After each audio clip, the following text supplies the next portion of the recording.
Good morning, ladies and gentlemen, and welcome to this session of News Online on your Pan-African television, Afrique Media. We begin this day's edition with the official webpage of Equatorial Guinea, the 7th edition of the African Economic Conference.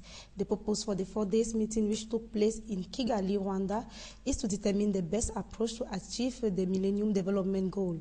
The conference was organized by the African Development Bank, the Economic Commission for Africa, and the UN's Programme for Development.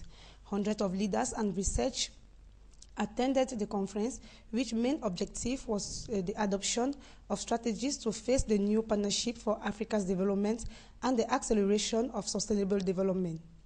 Other issues discussed were the creation of a platform to discuss and reflect on the new guidelines for a growth policy in the African continent, among others. We move over to Ghana's official webpage. A 38-year-old farmer in the Greater Accra region has been adjudged the 2012 Best National Farmer. Lemuel K. Mati of Mana Farm Limited will take home numerous costly prizes, such as a pickup vehicle, a generator, hundreds of dollars, among others.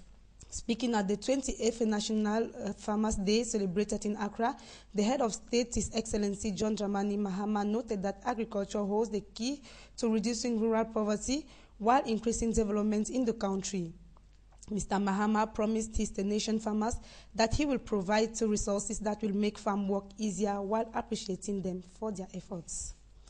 We go over to Nigeria. Federal government promises help to communities affected by floods. Official webpage states that the FG recently pledged to provide all necessary support to victims of the flood disaster that damaged several communities across the nation. The statement was made on Friday, November 2, in the Boacho community by Vice President Mohamed Namadi Sambo, the nation's second leader, accompanied by Governor Liye Imoke, Senate leader, Victor Ndoma Egba, the Minister of Environment and Water Resources, and the Minister of State, Health and Work, had earlier gone around the affected communities to have a first-hand assessment of the damages. In Benin's official webpage, President Mathurin Nago denies the revision of the age limit and mandate.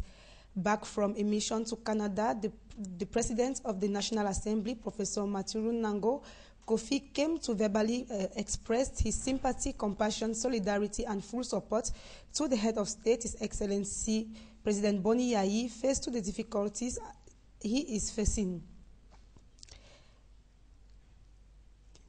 While in Canada to attend the 127th session of the Interparliamentary Union, Professor Nango remains in contact with President Boni Yayi to express his total support. Seizing the opportunity, the Parliament Speaker wanted to make some clarifications concerning the possible draft revision of the Constitution.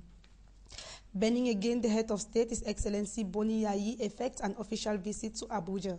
President Yayi recently met with his Nigerian counterpart, Goodluck Jonathan, where he submitted the finding of the Roundtable on Public and Private Partnerships that had ended in Cotonou.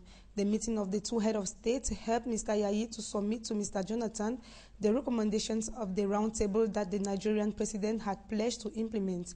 The willingness of the two nations to work together has been materialized by the sending of a large delegation composed of officials to Cotonou.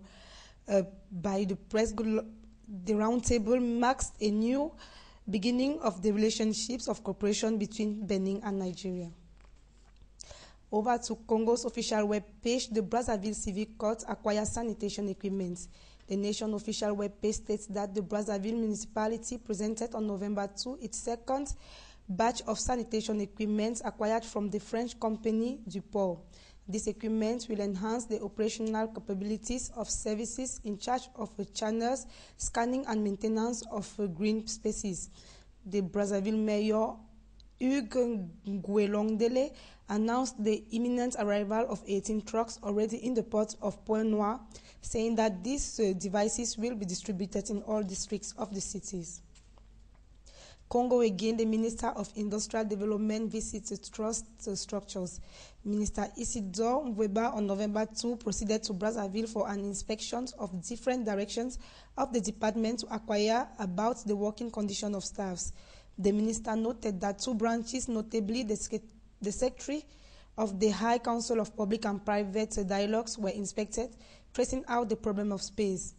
He, however, reported that the government will ensure a better structural development and industrialized infrastructure so as to improve the business opportunities. We end this edition with Zambia. The country's official webpage states that on November 2, Parliament unanimously approved a 38 billion 2013 budgetary allocation to the State House. This allocation covers various wards such as horticulture, state lodges, farms, and monitoring. Supporting the budget, Kalomo MP urged the State House officials to maintain financial discipline so as not to fall in the trap of accumulating bills. Meanwhile, Grembe MP Brian also supported the budget, saying it is without any controversy. This is the end of this edition, ladies and gentlemen. Thanks for listening. Stay connected to the Pan-African Television's program for more information. We keep in touch.